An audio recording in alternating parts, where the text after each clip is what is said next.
Welcome to the Great EV Debunk, electric cars and bad arguments against them.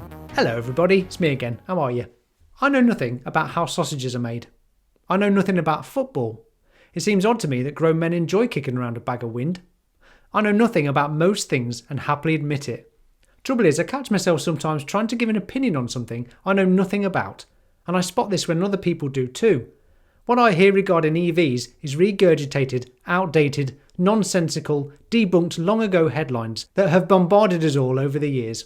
Everybody seems to know everything about electric cars, especially from people who have never driven one, let alone lived with one. Popular myths include they always catch fire, you don't hear them coming so they're just driving over people all day, the batteries need replacing as often as the wiper fluid, and they are more polluting than the big fat dirty diesels. Give me a thumbs up if you've heard those before. Well, rather than spending my time giving you football and sausage advice, I thought it would make sense to dispel some common myths regarding the topic I do know a little about. Not only from first-hand experience of owning an EV for coming up to 4 years, but also as an accidental Tesla addict who spent literally years following the EV revolution, the data and statistics of EV adoption, and continuously being triggered by utter nonsense headlines and poorly thought out opinions from people that have been brainwashed into thinking EVs are just evil. Let's be clear though, I'm no genius, and just because I perhaps know more than most people about EVs doesn't mean I don't occasionally get things wrong. With that caveat out of the way, I want to remind you that there's no such thing as a stupid question, but there are stupid answers which need correcting. I'm going to let you know where I've been swept up with misinformation regarding EVs, as I do my best to see both sides of any argument and happily correct course when I'm wrong. If only more of us humans would be open-minded enough to change our opinions when faced with new evidence, we might have got rid of religion a little quicker. Let us begin. The great EV misunderstandings, or deliberately manipulated EV news and phony outrage from the mass media, traditional car companies and the oil and gas industry. What on earth would they have to lose from the world transitioning to electric cars and sustainable energy? Cha-ching! You may have heard this corker. Number 1. Self-charging hybrids. No need to plug in! Before triggering myself with this deceptively utter stupid oopid phrase, let's first explain what a hybrid car is. A hybrid has both the complexity of an engine, gearbox, clutch, drivetrain, fuel tank, exhaust, catalytic converter, etc., plus some extra weight of an electric motor and some batteries. A kind of Frankenstein monster of the EV world. Don't get me wrong, this was an okay stepping stone, especially for PHEVs, plug-in hybrid electric vehicles, as you could essentially just use the electric motor from anything from 15 miles from this fat ugly brute of a Porsche to 40 miles of pure electric range from this Hyundai Ioniq PHEV 6 thing. After which, the engine kicks in and it transforms miraculously back into a horse and cart. Sorry, ice car.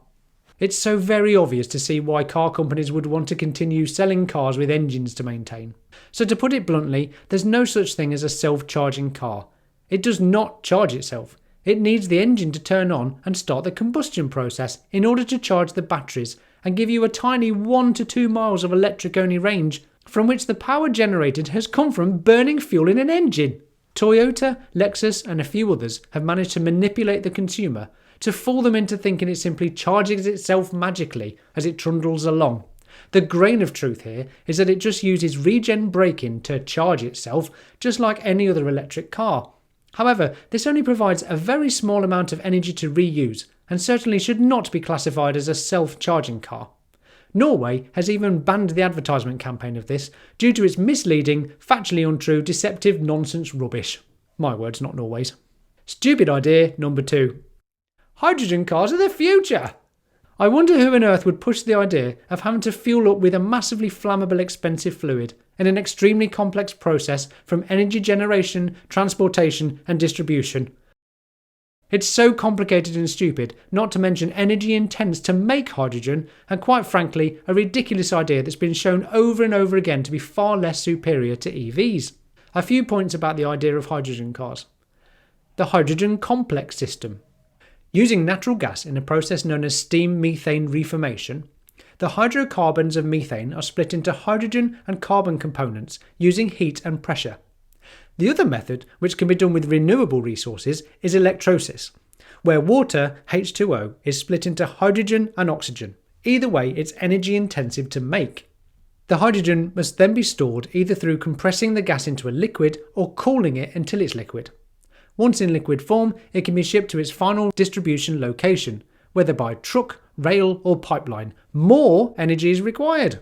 The consumer then pumps the liquid hydrogen into their car, where a fuel cell converts the liquid into electricity. This is then used to drive the electric motors of the vehicle, just like any other electric car. All a very complex, energy-intensive way to create energy. It's not even green! The vast majority of the energy used to create hydrogen comes from natural gas, which is extracted from the ground and is not an available resource. During the process of creating hydrogen using natural gas, there isn't a CO2 emissions advantage versus using petrol, diesel or natural gas in internal combustion engines. So why bother at all? It can theoretically be produced using renewable energy sources, but this makes it more expensive. And you'd have to build more renewable energy systems to make the hydrogen, of which the energy could have been used elsewhere.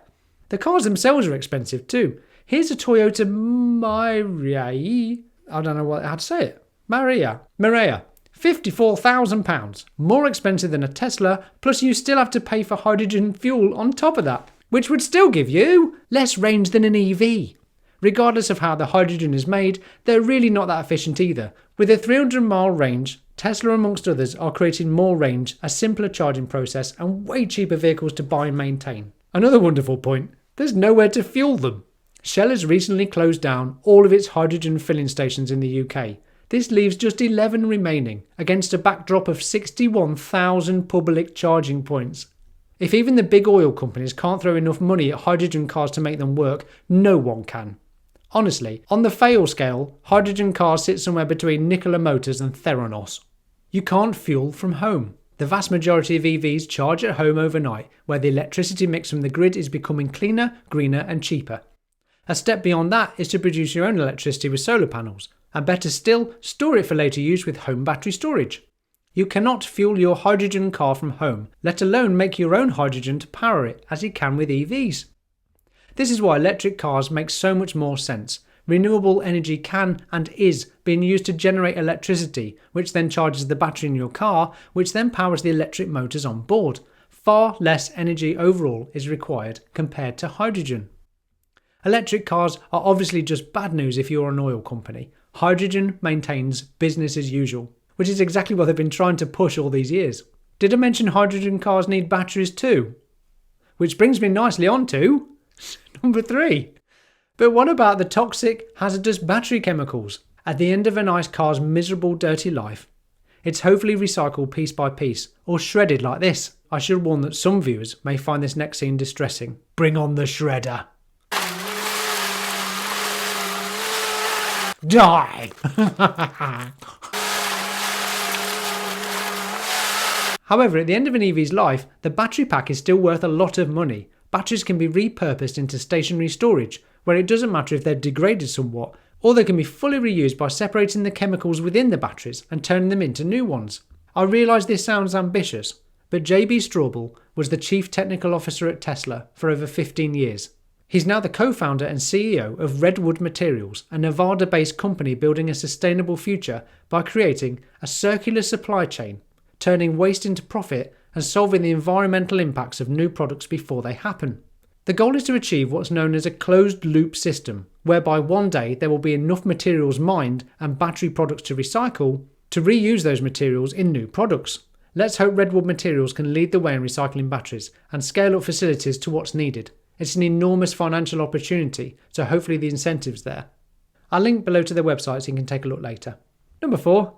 EVs are always on fire. And I don't mean they're financially independent and retired early. I'll save that for a future video. What I mean is statistically EVs catch fire far less than ICE vehicles. For example, Teslas are 11 times less likely to be on fire than the average US vehicle. But of course, the world's media only seems to report on electric car fires as they are misunderstood, new, and are a constant headline-grabbing, negative, fear-inducing story that people just love to hate. The reality is that there are over 100 car fires every day here in the UK. Actually, there's over 300, but 65% of car fires are started deliberately to cover up a crime.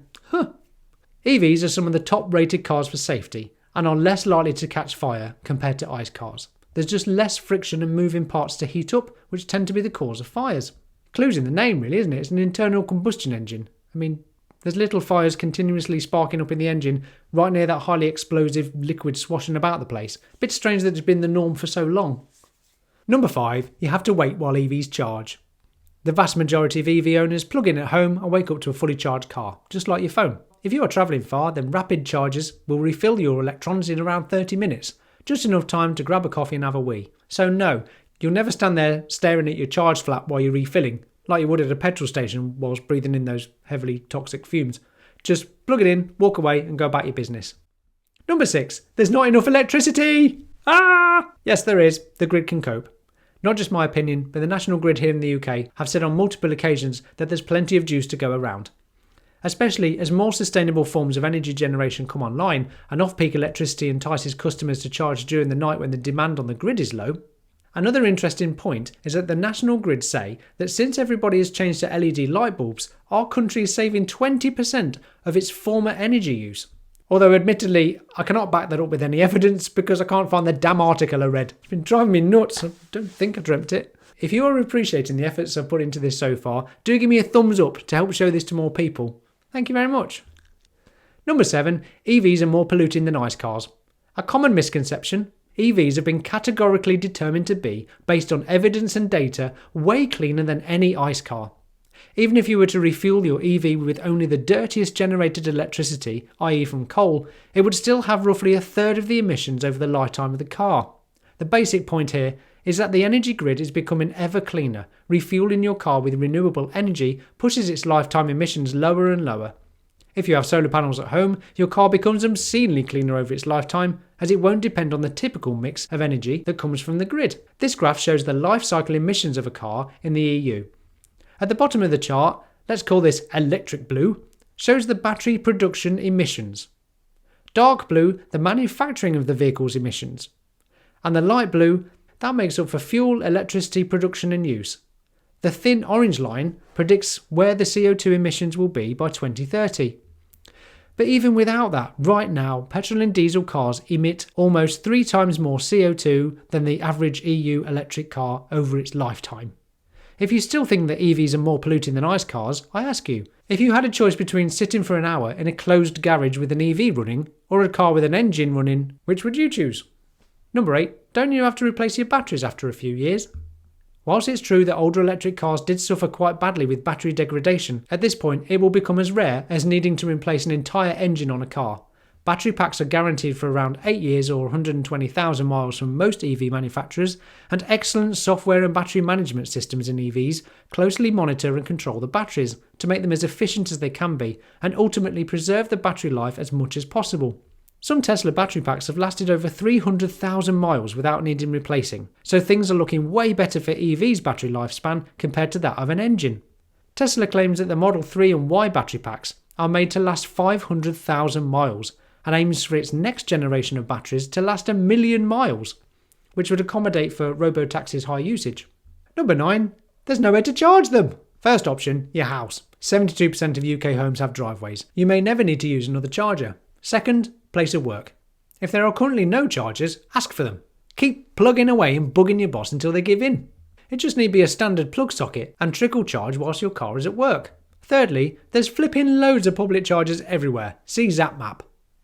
So worst case scenario, if you have no driveway and can't charge at work and never go to car parks where there's chargers, even though they're everywhere nowadays, you could pop to your nearest rapid charger once a week and fill up in around 30 minutes.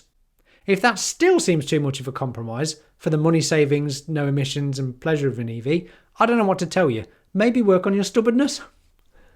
Number 10. Electric cars run on coal power. Electricity generation is an important consideration for our future.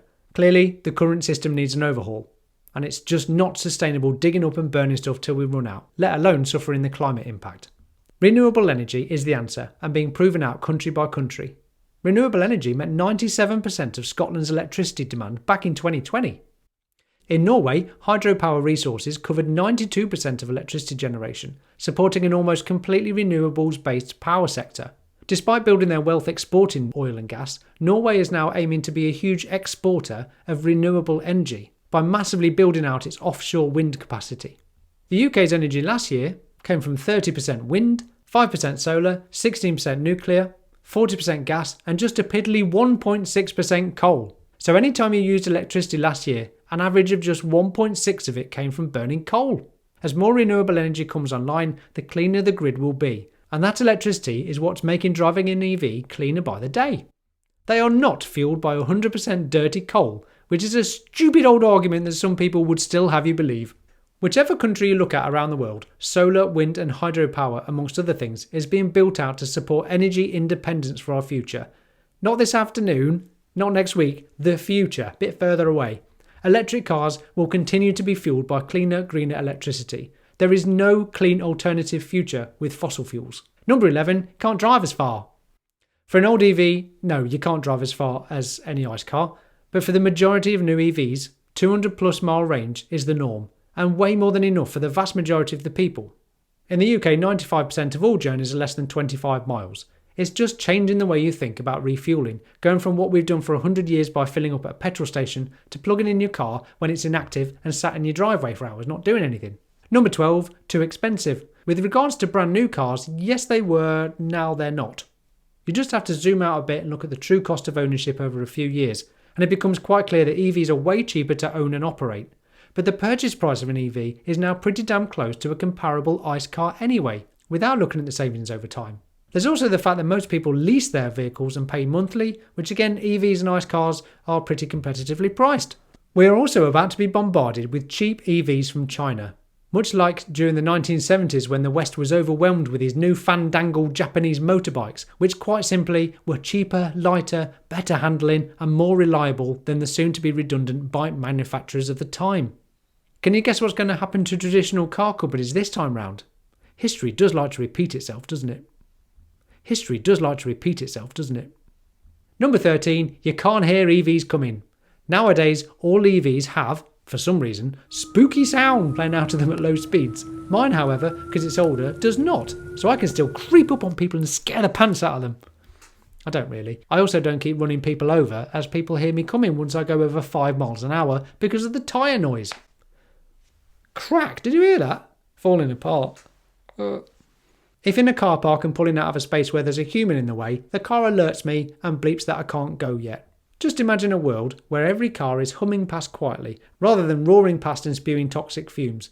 I'm sure we'll get to a place in time when driving an ICE car will become as socially unacceptable as smoking indoors. Is there an alternative to illegal levels of air pollution in our towns and cities? Yes. Make your next car purchase an EV. Number 14, and lastly, Cobalt. Oh dear, Cobalt. It's a massive problem. Not quite on the same scale as the tremendous turmoil that the oil industry is responsible for over the years. You know, endless wars and death over oil, the massive climate impact of burning everything, pollution impacting communities, countless oil spills and developments that are deadly to wildlife habitats, on and on it goes. But absolutely, cobalt mining is a big problem. Cobalt is currently a somewhat critical ingredient in lithium-ion batteries that powers nearly all portable electronic devices, such as phones, cameras, tablets, laptops, computers, and you've guessed it, EVs. The main problem is where roughly 50% of the world's cobalt comes from, the Democratic Republic of the Congo, or DRC, where one particular mine has 20,000 workers in shifts of 5,000 people at a time. It certainly looks horrible. But the unfortunate truth is that these miners are there willingly to work and get paid $200 on a good week, a small fortune in a country where most live on under $2 a day.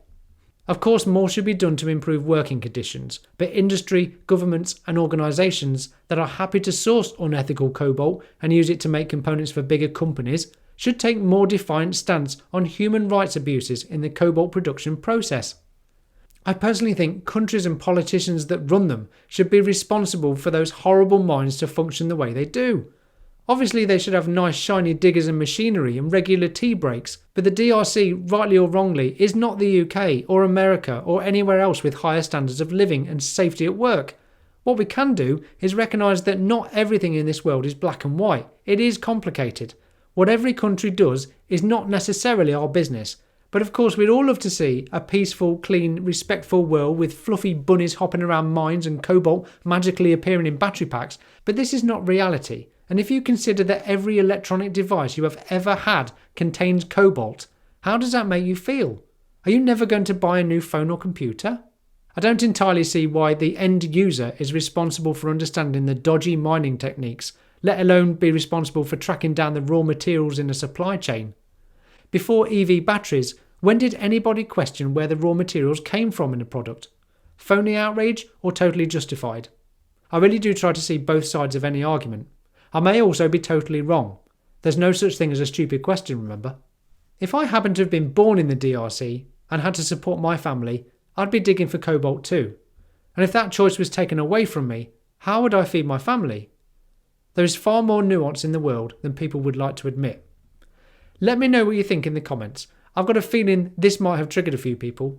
Please remember that these are just my thoughts, opinions and ideas on a rather tricky subject. What do you think is the solution in mining for cobalt? Not buy from the DRC and take away thousands of people's livelihoods? Cobalt is also used in the refinery process of petrol and diesel, which removes the sulphur. Some have been led to believe that it's enormous amounts that ends up being burnt as fuel, but this is somewhat exaggerated. The fossil fuel industry is currently using less than 1/10 of the volume used in battery production, and that proportion is set to fall as battery production continues to accelerate. Still bad, of course, just not quite as bad as some articles would have you believe. And it's not often you'll hear me sticking up for the fossil fuel industry, but I'd rather tell you the truth than knowingly let you believe a lie. The EV transition will bring about much needed positive change. This will involve dodgy mining techniques in places like the DRC. A reasonable person would want the clean air and call out the exploitation, but I guess every product we use comes with a hidden price. How much of that are we willing to turn a blind eye to is up to you. Let's end on some good news, shall we? Half the vehicles Tesla manufactured in the first quarter of 2022 were produced using cobalt-free lithium iron phosphate, woo! Also known as LFP batteries. These are more sustainable alternatives, and despite offering less energy density or range per battery cell, they are traditionally cheaper and safer batteries to use, and perfect for lower-end, shorter-range vehicles. All standard range Teslas now come with cobalt-free batteries, which of course is a great step forward. In conclusion, please do your own research and think for yourself, rather than forming opinions based on headlines and other people's poorly thought out ideas, which possibly include mine. Hopefully I've debunked some popular myths, and perhaps you've learned a thing or two. If you have any comments, please write them below, especially if you've got nice things to say. If you'd like to see more of my strange contents, please click here or here. Thanks very much for watching. Bye!